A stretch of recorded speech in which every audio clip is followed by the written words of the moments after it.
We're in a fog over here. We're in the room. We're trying to figure it out.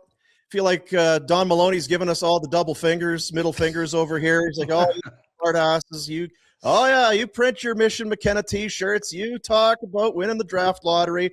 We're better than this. We'll get to 500 by Christmas, and you just wait. 500 by Christmas? What the hell is this guy talking about? Rocker. Well, here we are. Jan 2. They're a point back of a wild card. They're a 500 hockey team. Michael Backlund is playing the best hockey of his bloody life. They can't lose at home. They are, 10-1-1 in their last 12 on home ice? Yeah. I don't know what the hell's going on, Dregs. We're trying to, I can't think, I refuse to think that we were wrong, but it's looking like maybe we were wrong. Might not have been right either. Yeah, I'm just not sure we were right. Yeah, just a little bit off. That's okay.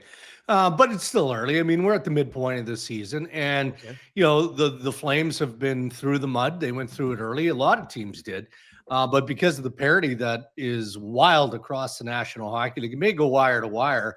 As long as you manage your lows, you should be okay. You can't have any wild 8, 9, 10 game losing skids or pointless streaks or any of that nonsense.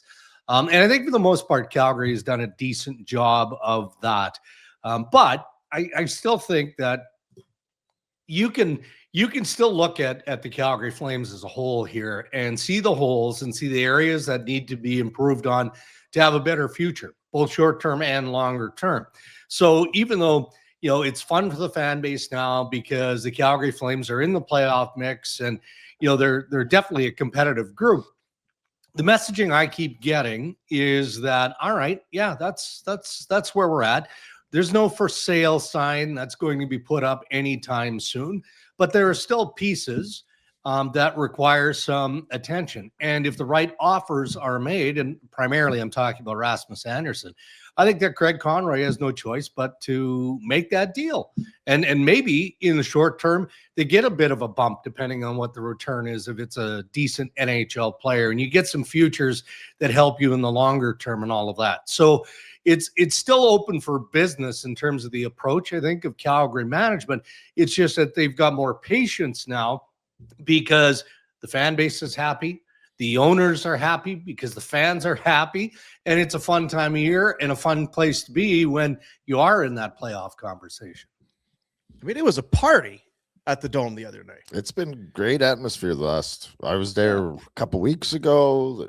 It was awesome. I'm sure the Edmonton game was the Edmonton game was great. They won 5-1 on New Year's Eve. It's the mood on and off the ice is great. It's just not great apparently in this room. Because here's what it is. This guy sitting next to me right here. Yeah. No, he's a realist. Just before you came on, I said, if this could, we're about 2 weeks away from him doing you're not going to use all these draft picks. You may as well try and get some scoring help. I mean, if scoring's an issue, you should Conroy should try and get some help in here, and there's a case to be made for it. I made the idiot comments. I was arguing with your coworker Noodles earlier in the year, and I'm like, well, if you're going for the playoffs, then go get a score. Yeah. And if you do you make the playoffs? Because the objective is to make the playoffs, right? Or at least you tied in points and tied missed by didn't. If you had 5 more goals from someone, are you in the playoffs? And what happens then? Right. And it could be the same scenario. And I know what my beliefs are long term on what the Flames should be doing. Mm-hmm. But if they don't agree with me, then go for it. Right. Don't come up just short. Don't walk the line here and go, are you going for the playoffs? Fine, go ahead. Then sell and get in and try to win. But if you're just going to, tippy-toe around it, F that. I don't like that. So what if this scenario were to play out, Rhett? I mentioned Andersson. I mean, we've speculated on Rasmus Andersson for over a year now, right?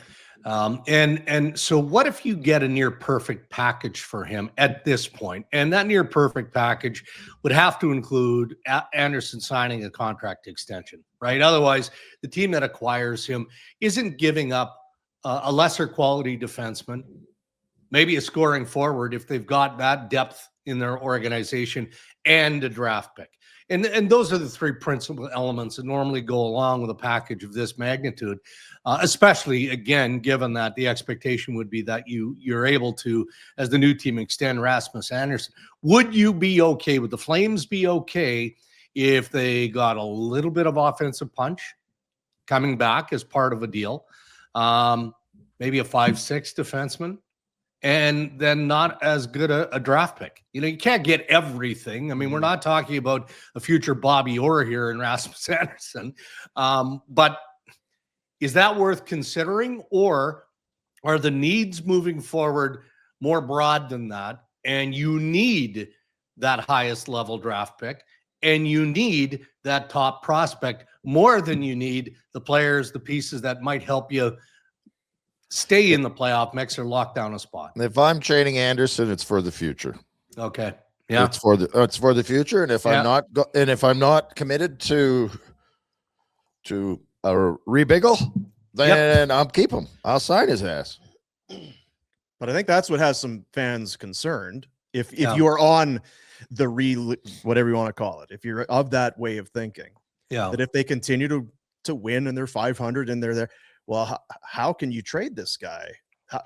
How can you do that to the locker room? What kind of message does that send to the guys who have fought so hard to put themselves in a spot to be here to then pluck this guy out of the dressing room? We do that. It seems like we do that. Well, but Boomer, then stop messing around. Yeah. And we're into the new year here, right? The trade deadline is March 6th. So there's lots of time for a team to step up to make the decision an easy one for Craig Conroy. And look, if somebody's willing to overpay for Rasmus Andersson, fill your boots. But make Rasmus Andersson make an educated and sound decision sooner rather than later. And what I mean by that is, if you actually look, I know he's a good dude. I haven't found anyone yet who thinks that. Agreed. He's played his ass off for the Calgary Flames. He has. He's a leader in the organization. So, all right, put something on the table. And I'm sure they've had the parameter conversations of what it would look like. And I'm sure initially, the Flames like, I don't like the look of that. Okay, well, put something competitive on the table where Andersson's got to make the call. Yeah. I want to stay in Calgary because I believe in the organization. Maybe there's some selling on management's point to Rasmus that, okay, you're getting the contract you deserve. But on top of that, here's what we're going to do to try and make it better short term and then longer term. And that's where it gets a bit more complicated. But we're not talking about a year from now. We're talking about weeks. Mm-hmm. That's really the window that they're looking at now and dealing with this. I'm not sure what they'll do. Yeah. Like that seems like a feasible approach. Yeah. Like we've kind of tiptoed and we're not we'll talk. We don't talk once we get into the season. That's bullshit. Look, you've talked about wanting to stay. We're happy to keep you. We've been so far apart in numbers. Let's cut through the shit. The cap's going up. We've got lots of cap space. There's tons of cap space, and the cap's going up. And Pinder is always yelling in our ear saying, "Well, no one's going to be up against the cap because it's going up so fast." I don't understand it. It's like, well, then why don't you just pay that guy? Just to quickly jump in here, where Pinder is wrong in that assessment, the cap can climb to 120 million.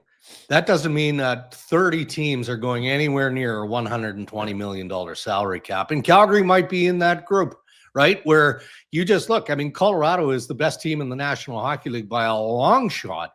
And the Avalanche owners, even though they're filthy rich, aren't going to be a group that says, okay, spend the 120. No, our internal organizational salary cap is X. And that, not to go down a CBA path here, but that does have some of the owners a little bit concerned, because now you do differentiate between the haves and the have-nots. There will be owners, maybe Calgary's in that group, that say, no, you know what? We feel like we could put a competitive team on the ice for 110 million. And that's all you're going to get. That's all you're going to get. It can climb to whatever it is. So the cap is for teams that are in a position like Vegas, like Dallas, who are going to swing for the fence every single year. every single year, and they have and they have the pick of the litter because players want to go to those destinations. On top of that, right? Isn't it kind of funny how it's coming back? Because the cap is instituted so that everyone had to. Yeah. The playing fields are all the same to a certain extent. Yeah. The Torontos, the Rangers, they couldn't just go and sign everybody. Yeah. Well, if they're the only ones, if the cap gets so high, the Buffalo Sabres can't compete they're not going to Winnipeg go down the list. Salary cap. What difference does it make? Yeah. No, it's fair. Hey, buddies, thanks for watching. We appreciate it. Also, if you could throw in a like and subscribe, it does help us out with what it is we are doing. And check out more at flamesnation.ca.